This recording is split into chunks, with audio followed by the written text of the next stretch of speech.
Class, ये हमारा हिंदी का पीरियड है। मैं आपको पार्ट 14 करा रही थी। पार्ट 14 में मैंने आपको पेज नंबर 89 का ऑलमोस्ट पूरा पढ़ा दिया था। नीचे का एक पैरा बचा हुआ था। इसमें है दादी माँ। तो दादी माँ जो है अपने जमाने से गुजरते हुए जो उनके अनुभव हैं उनके बारे में वो बताती हैं। वो कहती है, दिन में चादर लपेटे सोया था, दादी माँ आई, शायद नहाकर आई थी।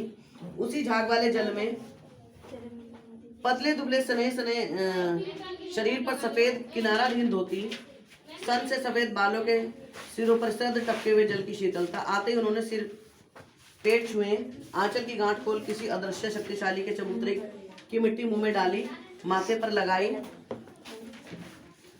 दिन रात चारपाई के पास बैठी रहती थी। देखिए इसमें वो कहता है बच्चा कि जब वो बच्चा बीमार हो गया, ठीक है, वो तालाब में नहाया था झाग वाले पानी में, तो दादी माँ जो है वो उसी तालाब में नहाकर आई झाग वाले पानी में, और वहाँ से कहीं से मतलब उनके जो बाल थे एकदम गीले थे, सफ़ेद सन जैसे बाल थे, सफ़ेद किनारे वाली धोती थी, और वो किसी शक्तिशाली चबूतरे से या तो मंदिर या किसी कहीं मस्जिद से कहीं मिट्टी लेकर आई थी। उन्होंने वो उसके मुंह में डाली और चारपाई के पास बैठी रहती थी। कभी पंखा जलती, कभी जलते हुए हाथ पैर कपड़े से सहलाती, कभी पंखा चलाती और बुखार में तेज कपड़ा था तो कभी कपड़े से उनको सहलाती। सिर पर दालचीनी का लेप करती और 20 बार छूकर ज्वर का अनुमान करती, और सिर पर जो माथे पर दालचीनी लगाती वो ठंडी होती है कि जिससे कि बुखार उतर जाए, और बार बार उसका बुखार देखती रहती।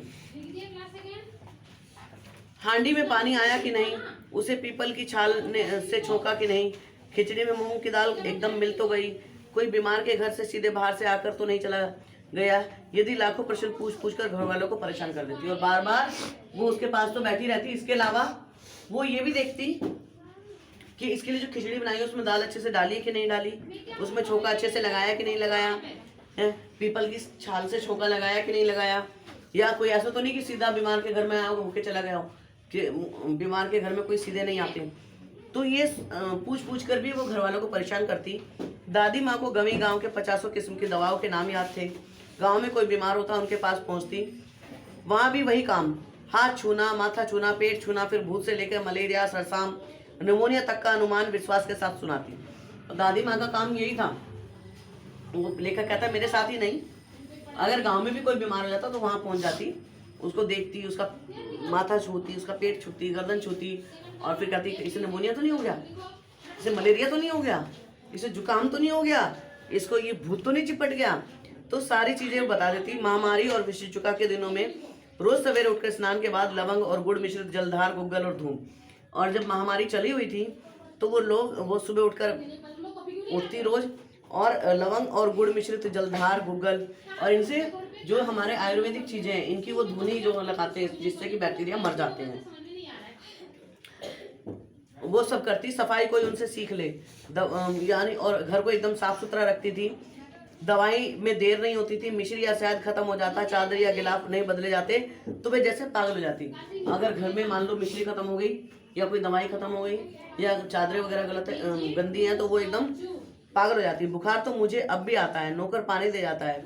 मैस महाराज अपने मन से पकाकर खिचड़ी या साबू, डॉक्टर साहब आकर नाड़ी दे जाते हैं, और पुनैन मिक्सचर की शीशी की तिताई के डर से बुखार भाग भी जाता है। पर ना जाने क्यों ऐसे बुखार को बुलाने का आज भी बुखार बुलाने का जी नहीं होता। वो कहते हैं बुखार तो आज भी आता है, लेकिन क्या होता है, डॉक्टर आते दवाई दे जाते हैं, रसोई आके खिचड़ी बना के दे जाता है, और नौकर आके पानी रख जाता है। लेकिन दादी जैसी सेवा तो कोई नहीं कर सकता ना, जो मन से करती ही नहीं। तो वो कहते हैं किशन भैया की शादी ठीक हुई, दादी माँ के उत्साह और आनंद का क्या कहना। दिन भर गायब रहती, सारा घर जैसे उन्होंने सिर पे उठा लिया हो। पड़ोसने आती, बहुत बुलाने पर दादी माँ आती, बहन बुरा ना मानना, कार परोजन का घर ठहरा, एक काम अपने हाथ से न करूँ तो होने वाला नहीं है। जानने को ये सभी जानते थे कि दादी माँ कुछ नहीं करती, पर काम में उनकी अनुपस्थिति वस्तुतः विलंब का कारण बन जाती। उन्हीं दिनों की बात है, एक दिन दोपहर को मैं घर लौटा, बाहरी निस्सार में दादी माँ किसी पर बड़बड़ कर रही थी। वो कहते हैं जब मेरी भाई की शादी हुई, लेखक कहता है, तो वो इतनी व्यस्त हो गई, इतना वो काम का उनको ये लगा कि ये भी हो जाए। उनको ये लगता था सब काम मेरी उपस्थिति में हो, सब मेरी देखरेख में हो। और कई बार इस वजह से क्या होता था, मान लो किसी ने पैक कर दिया अब दादी आई, अच्छा मुझे नहीं दिखाया, दिखा दिखा कोई चीज कम तो नहीं है, फिर खोलना पड़ता था। तो कभी कभी उनकी वजह से लेट हो जाता था। और जो पड़ोसने आती थी गीत वगैरह के लिए, तो उनके पास नहीं बैठती थी, कहती बहन बुरा मत मानना, क्योंकि बहुत काम है और मेरे बिना तो काम कुछ होगा नहीं। तो एक बार वो दिन में दोपहर में लौटा तो देखा दादी माँ बिगड़ रही थी। पास कोने में दुखी रामी की चाची खड़ी थी। सो न होगा धन्नो, रुपये मैं सूद के आज दे दो। मेरी आंख में शर्म है, नहीं मांगने के समय कैसी आई, पैरों पर नाक रगड़ती, फिर किसी से एक नपाई भी ना दी। अब लगी आजकल करने, फसल में दूंगी, फसल में दूंगी। अब क्या तेरी खातिर दूसरी फसल कटेगी। तो यानी कि कोई पड़ोसिन थी जिसने उससे पैसे उधार लिए थे।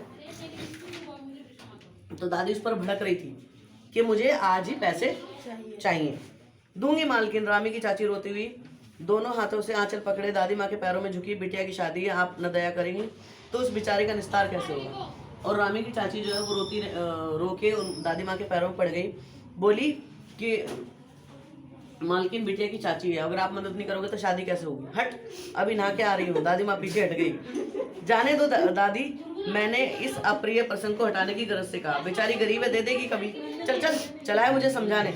मैं चुपके से आंगन की ओर चला गया। कई दिन बीत गए, मैं इस प्रसंग को एकदम भूल गया। एक दिन रास्ते में रामी की चाची मिली।